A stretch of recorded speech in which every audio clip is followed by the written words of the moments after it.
आज की कहानी साया, अनदेखी दुनिया की गाथा।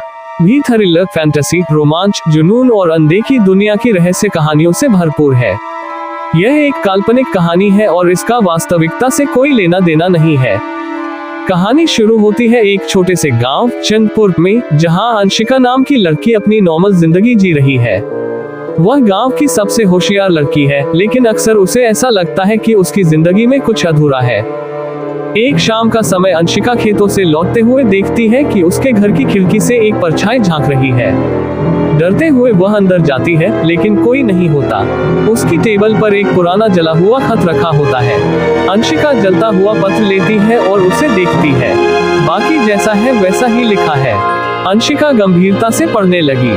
तुम्हें सच जानना होगा। अगर सच को अनदेखा करोगी तो सब कुछ खत्म हो जाएगा। तुम इस दुनिया का हिस्सा नहीं हो।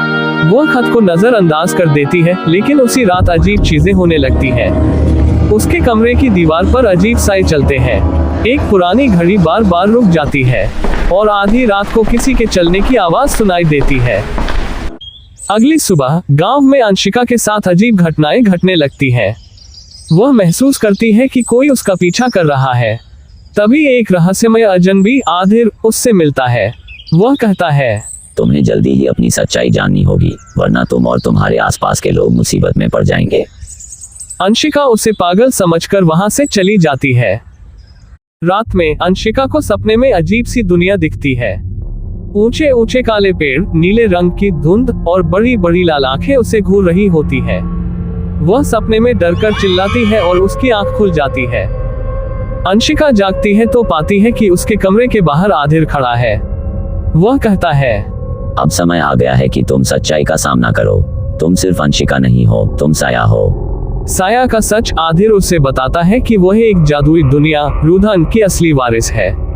उसकी यादें मिटा दी गई थी ताकि दुश्मन कायन उसे न ढूंढ सके। वह अब सिर्फ एक साधारण इंसान नहीं है, बल्कि एक योद्धा साया है जो अपनी दुनिया को बचाने के लिए बनी है। लेकिन अंशिका को इस पर यकीन नहीं होता। कहानी खत्म नहीं हुई है। अगला एपिसोड बहुत जल्द आएगा।